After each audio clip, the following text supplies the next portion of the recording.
Hello, you're listening to the Drawing the Ideal Self podcast number 52.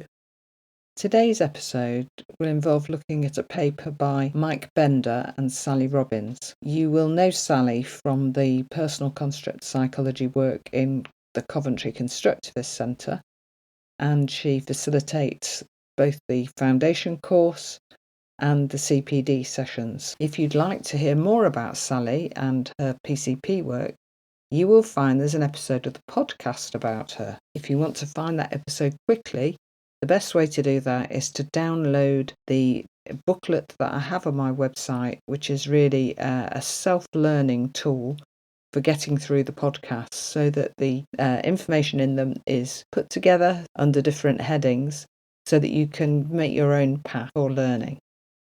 And there is one for interviews, so Sally's not the only person who's been interviewed, but you will find it there. And if you download the book, you'll get a link that takes you directly to the YouTube video. Not that it's a video with any movement, but it's the audio. Okay, so the paper that we're going to talk about is called Making Sense of Dementia. It was published in 2006 by Peter Caputi in Personal Construct Psychology New Ideas. That has a nice selection of papers and is worth reading. I thought this was a relevant topic because there are more and more people now being diagnosed with dementia, and more theories about what we might be able to do to help them. And some of those are related to the way people construe. The other thing that I think is very useful to think about is what's going on in the construing system. And actually that is covered in this paper. As a starting point, they say the task of trying to reconstrue dementia within a personal construct psychology, PCP framework, which we are attempting, is essentially one of building a bridge between existing ideas on dementia in the literature, such as those of Kirkwood, and the PCP world of understanding and facilitating change, and incorporating our own experiences in the process. They draw our attention to one of the difficulties with the medical approach to dementia, and the fact that there are now plenty of anti-dementia drugs in trial and also drugs being used, and perhaps a lack of room for therapeutic work. That has changed since the paper was written, but is still a small amount of support. And what they say is the presumption, as with the medical approach to depression, is that the psychological manifestation is caused by neurotransmitter malfunctions, and if we can just manipulate these enough, all will be well. Perhaps the most troubling aspect of the medical theory is its classic demonstration of a construct system defended by hostility. In contrast to that, they quote Claire Morris, 2000, who, they say, tells us, "In my view, we need a model of the person that can be applied equally to the person with dementia at all stages of the disease, family and formal caregivers, and you and me. A framework to describe the process of therapy and which integrates the eclectic influences of the cultural revolution in dementia care. Personal construct psychology is such a framework." So we know that PCP is going to be one way that we can think about dementia and about what happens in it. They refer back to Kelly, who introduced the idea of a deteriorated construct, one that has become relatively impermeable. And Kelly said that these are common in organic and aged cases. Not so keen on that language, but we know what he means. So in older people. Just remember that Kelly was writing in the 1950s. So some of his language is old-fashioned in the way it's expressed. However, the basis of the theory remains absolutely useful. Kelly did talk about forgetting, and they remind us that he said, In order for an experience to be remembered or perceived clearly, it must be supported within a system of constructs. And they say, he explains that as constructs and structures are changed, some elements drop out, whilst others are more prominent, and the goodness of fit changes, or the range of convenience alters. So if we want to remember something, we're going to connect it to our construing that we've already got set up for us, our nice little system of construing. We notice an experience, we connect it together with previous experiences in terms of being similar to or different from, and then our response to that experience is going to be according to how we've construed it. If we find it difficult to place that within our system, we don't know what constructs to use, then we might get to do things which seem a bit odd to other people because we're making our best guess, and our best guess isn't able to use all of our construct system. So we know that in dementia, you're going to have changes in brain.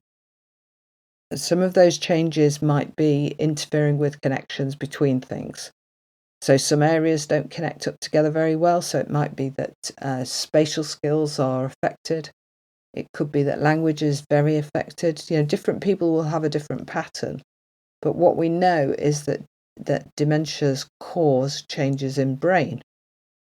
Those changes in brain mean that the previously useful construing system starts to have difficulty because it can't use all of the whole system. So when we're having a new experience, we sort of don't have something to hang it on necessarily, or we might be connecting it to the wrong things. So if you think about what happens generally with people, you'll have a sense of who you are as a person, who the other person is that might be with you at the time. You will know what the differences are between you and what the shared experiences have been. And sometimes people forget individual things, but on the whole, you hear this at family get-togethers, oh, remember when this happened? And people have got a slightly different opinion about it, or some people remember it and some people don't. But there's a family construing. So when there's dementia affecting a family relationship, which is going to be to do with roles. So that might be that it's a dementia in a parent and you're the child of that parent. Then you've got a system which isn't working very well for the person with dementia, but you're trying to apply the same construing to them because you don't have any other construing to use. You can only respond to them in your usual ways because your usual ways are related to how you've construed them. And you will start to find that they're not working quite so well as they used to. So you might find that your parent is starting to forget really important information, yet they've always been very, very competent. And one of the things they were really good at was being organised, and they start to be unable to organise themselves. And that affects your role relationship with them. So Kelly's very big on role. And guilt, which is one of the transitional constructs, is all about role.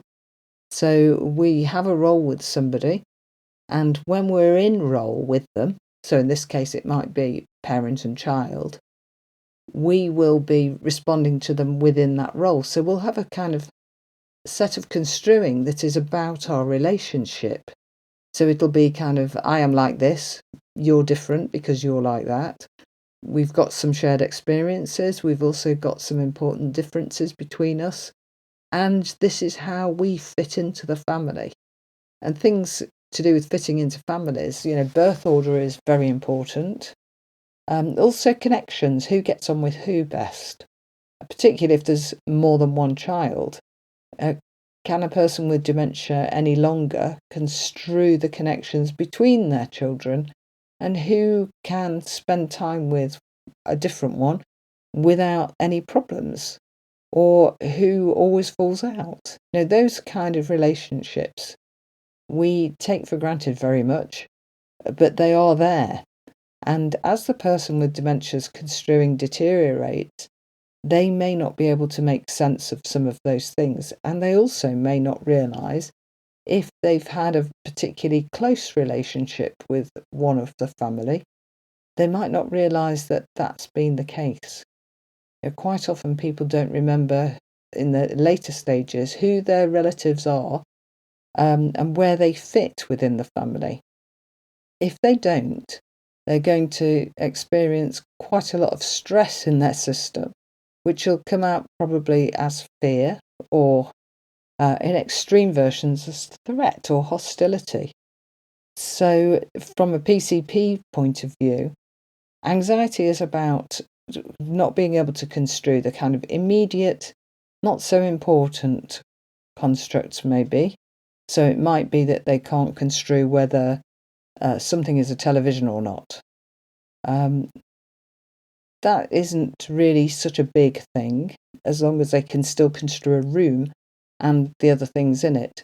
But once they get to the point where they don't know at all what a television is, they may become scared of it. They're going to use their construing system to construe the television, but it's not working very well. So they might construe it as something it isn't.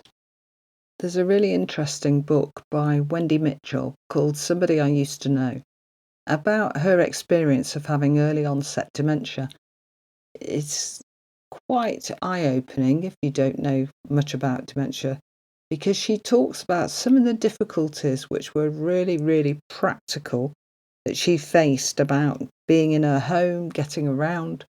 She was a nurse who had been a bed manager, so she was used to the demands of a really sort of high-powered, quick-thinking job. And the change in the way she construed herself and the difficulties that she faced are very well described. I'll put the link to that in the show notes in case you're interested. In the paper, Bender and Robbins draw up what they call a taxonomy of unexplained cognitive losses. And they have a cluster of 7 different things. And they're all about the way that people with dementia tend to forget things. They forget information. They may also have difficulties with things like separation, being able to appreciate time across a time span, even if it's a short span. Knowing how to complete a sequence of events so that they can't follow through something. Being sometimes paranoid so that they get worried about who they might need to be worried about. And they're not sure. And if somebody is, it's not clear whether they're okay, they might be very frightened of that person. They also draw attention to sometimes there might be accusations of infidelity.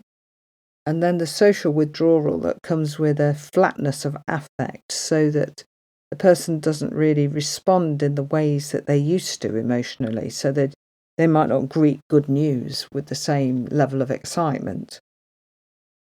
Sometimes people will have a kind of restlessness and wandering, and then panic and anxiety when they notice that things are not working out for them, that they're not able to do things anymore. And what they say is these things can mean different things to different people depending on the situation. What is reported as a failure to identify family members, for example, may concern a difficulty with naming them, or might be a loss of a normal reaction to them. We might discover that the reaction normalizes when the person speaks, as if the difficulty lies in visual recognition, but is corrected when more information in different modalities is available. What they say is the single uniting factor in the list that we drew up from what people tell us is happening to them is the experience of invalidation. What follows that experience depends on what construct has been invalidated, how it is being used, where it is in their system, and how it relates to the rest of the system. That is to say, there might be a whole range of different outcomes. Any number of outcomes, anxiety, fear, threat, guilt, shame, constriction, or indeed aggression may be identified depending on how the so-called invalidation is experienced for that person at that time. And they go on to remind us that we should not make any assumptions. We don't know how that person construes things or what's going on in their system unless we ask them. And one of the difficulties with asking some people with dementia is they may not be able to tell us. So we're going to need to watch and learn and notice patterns in their behaviour and check out whether those things are happening, and then perhaps to intervene in a way based on our own theories of what we think is going on. So thinking about what might happen in terms of a construing system, if you're the relative or if you're the person with dementia, is you're entering into a time where the construing that you've previously used is becoming less and less useful. So the way that you used to see let's say it's your mother, the way you used to see your mother is changing. You might have seen her as very competent and able to do things, and she might have seen herself like that. But as the dementia progresses, some of that competence is going to be lost. And one of the tricky things with dementia is it's not necessarily a nice, even pattern. So you might have lots of times where you think, oh, I don't think they can do that anymore. And then the next day they do it. So it's not a neat line that people travel down. It's usually patchy, but with a general decline. So as they begin to construe themselves in a new way, they will also have to construe their need for help in a new way.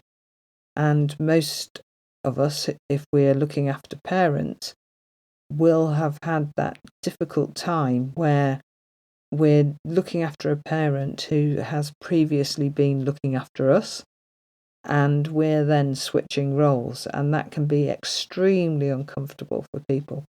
And the reason for that discomfort is, of course, because of the construing system. So the person who is doing the looking after and the helping has probably moved through, noticing, first of all, that things aren't quite right, that stuff's happening that's not usual for their parent. And then they move into, sometimes they need a bit of help with something.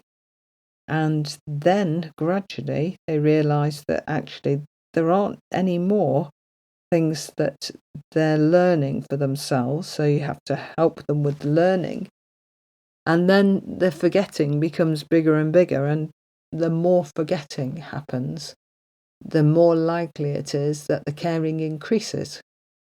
And the forgetting is not just about what's said. It's about the how to do things. It's about the sense to make of something. It's about the perception. So the construing system that previously was working well is deteriorating gradually, but not necessarily neatly. And as that construing system deteriorates, the construing system of the caring child of that person is having to expand and take on new construing at quite a rapid rate. So they're having to reconstrue their role as child in relation to that parent, and what are the boundaries of being the child in relation to that parent. So you might have a parent who was always extremely private about their personal care, who then needs a lot of help with it. And the person who's doing the caring knows very well that they wouldn't, in the previous way they were, have found that at all comfortable, which makes the carer very uncomfortable. And there'll be some things in every relationship and in every family which are the key things that everybody knows about that person. And a sort of shared history and a shared family construing of them, which will be affected by the dementia. So that relationship between them of what that is normally like for them. So they might become irritable with each other when they have never done that before.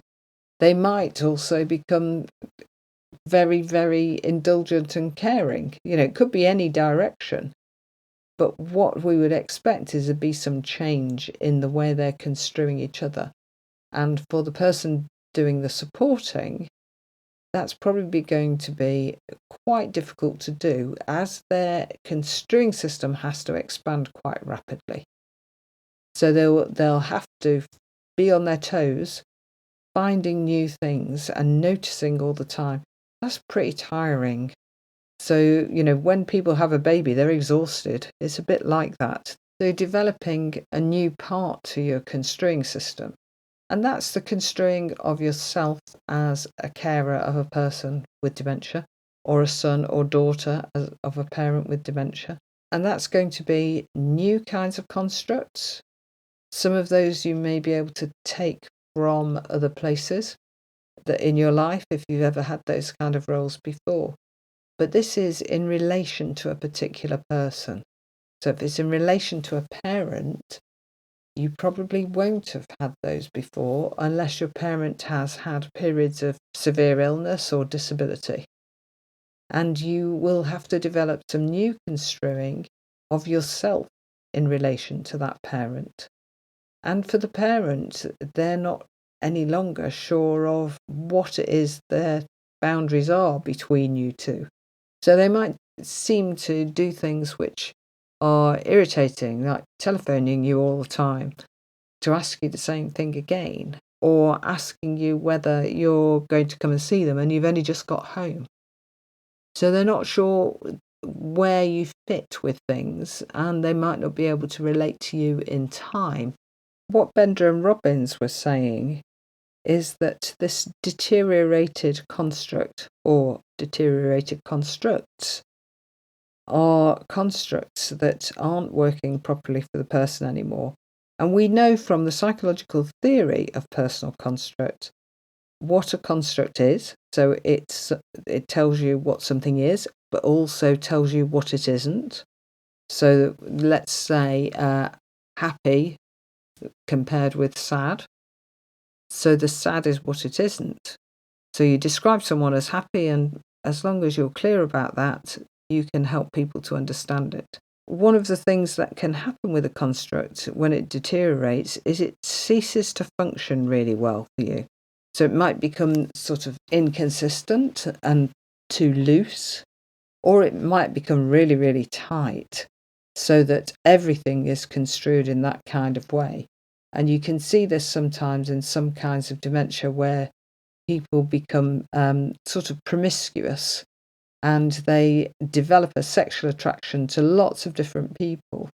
So they're applying that sexual interest way too widely. Their construct has become very loose about who they might have a relationship with.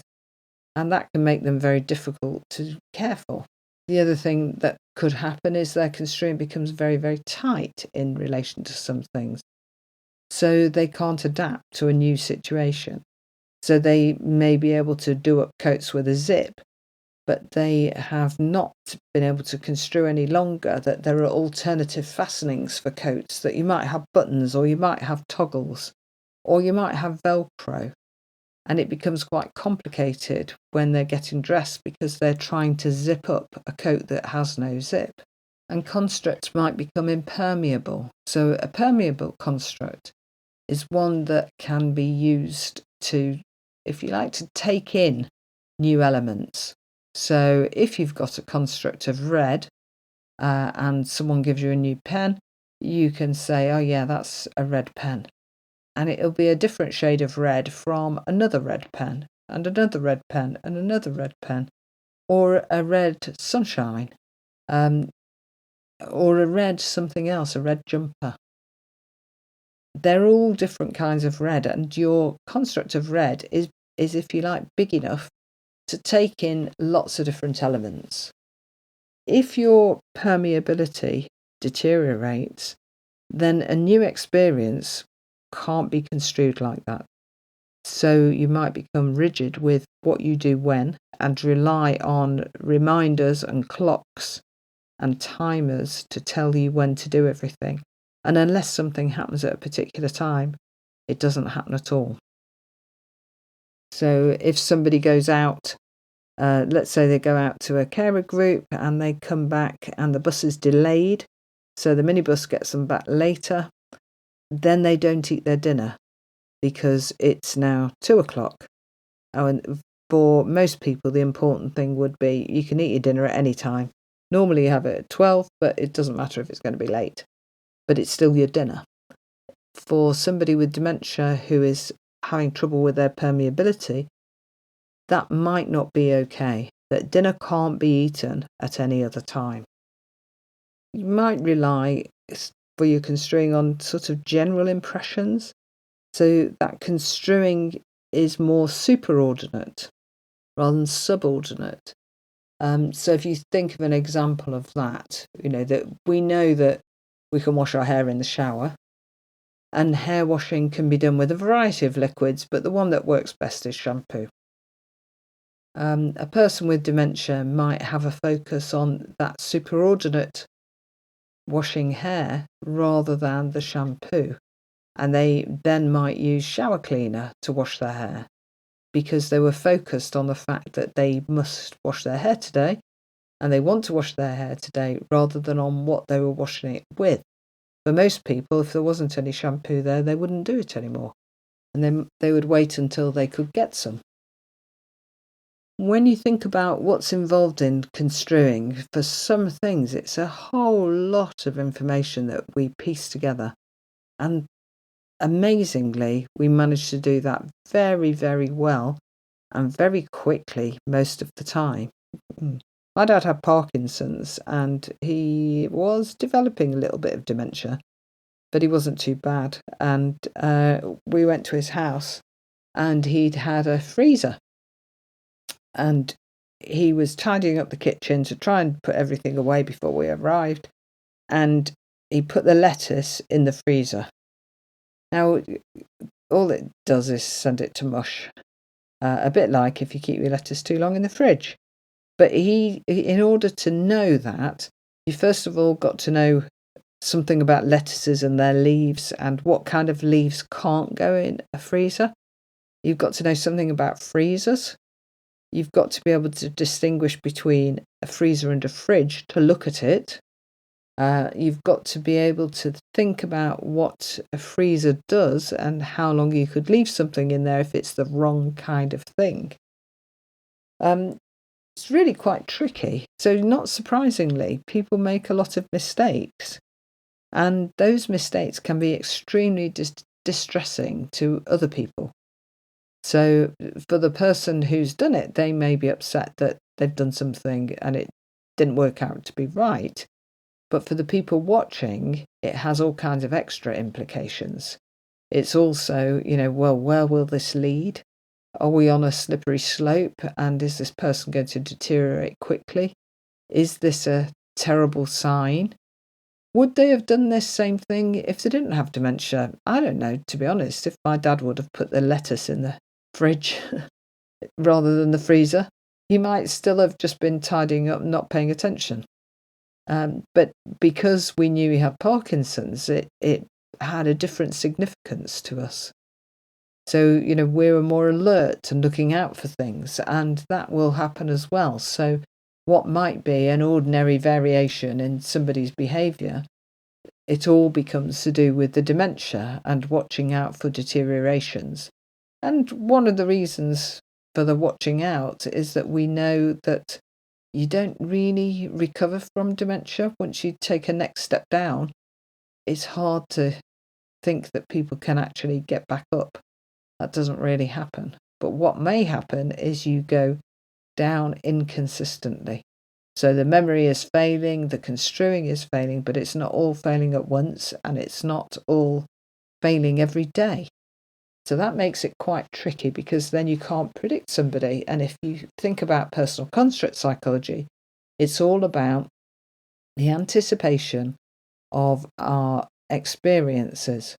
So we're meeting a new experience and we're using our construing of previous experiences like it to understand it, so that when we approach it, we're doing something that fits together with that construing.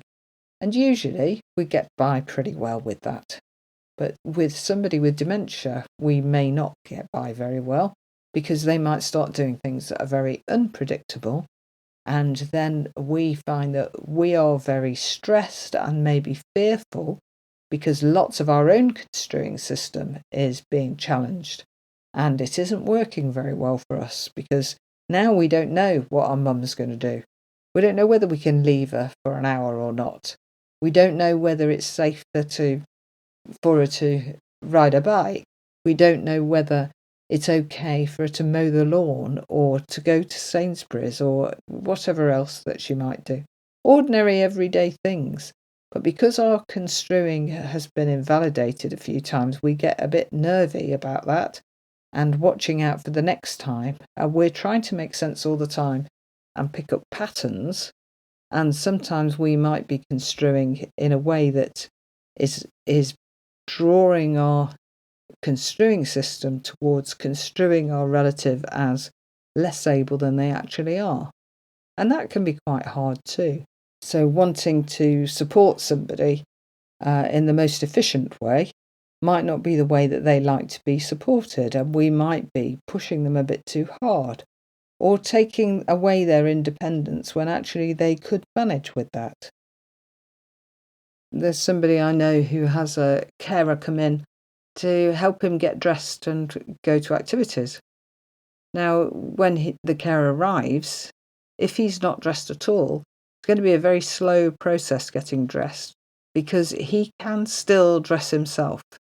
He isn't being dressed by the carer, but she's there to support him getting dressed and having to make that judgment about, how much support shall I give at any one time, and balancing the time it's taking to get dressed, the need for support with the time the activity's on.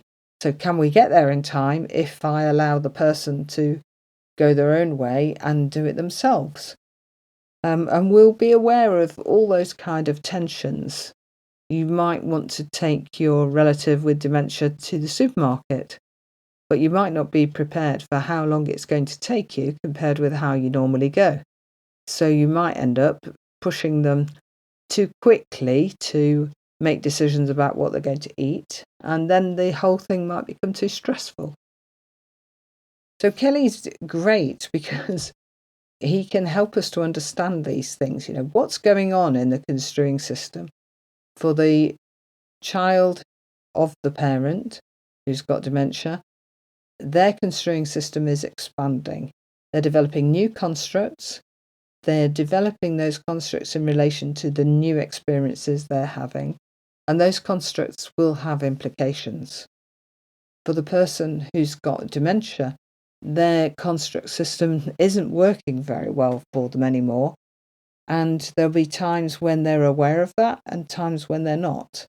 And when they are aware of it, they may become very distressed by that they know that they haven't been able to do something that they used to be able to do. And we know with dementia, there'll come a time where they don't know what they don't know anymore. And that's also distressing for the carer to see, to think that that's the only way out of this situation. So I got to wondering what might help if you have a relative with dementia. One thing is to put yourself into more of a professional role. So to take on the role of carer in more of a professional way than a son or daughter way, so that you step into that role when you get to the house and you do the things that need to be done, despite the fact that some of those things will be crossing boundaries that have never been crossed in previous phases of your parents' life with you in relation to you. So you might help them to get dressed, and although you might be finding that very difficult to do, they may be past the point where it's bothering them. So a professional carer would be able to hold on to those feelings and get through the task and then to reflect on them. And maybe that's the other part, is to give yourself some time where you think about what's happening with your construing, so that you're considering what's changing in your own construing system. And usually that's a whole lot of learning about what dementia is, what it does, how it progresses, what sort of things help, what sort of things don't seem to be useful at all, what's going to make things worse. So you could consider what you've been learning and how you're now construing dementia, rather than in a vague way, in a real way, because you're having direct experience of it. And you could make some notes about that. You could use some of the PCP techniques to help you if you need to, or you could just keep a journal, or you could just do your look at your constructs from time to time and think, what new constructs about dementia have you learned? That might help to keep your thinking going at times which are very emotionally stressful. And the other thing, of course, is to make use of the systems which are there to support carers. And they're there because caring is an exceedingly difficult job. It's not easy to care for a relative in particular. So if you are caring for a partner, you've had one particular role with them. As a child, you have been looked after by your parent, and it can be very difficult to step into the role of caring for your parent instead. So the other thing that you could do is make use of the various services there are for carers. You could go on to carer support groups. You could also use the online services, and you could think about what it is you want to be able to say to somebody outside the earshot of the person that you're looking after, so that they're not distressed and they don't pick up on the upset that you're experiencing. And you're experiencing this upset because your construing system isn't yet able to construe that in a way that it's okay.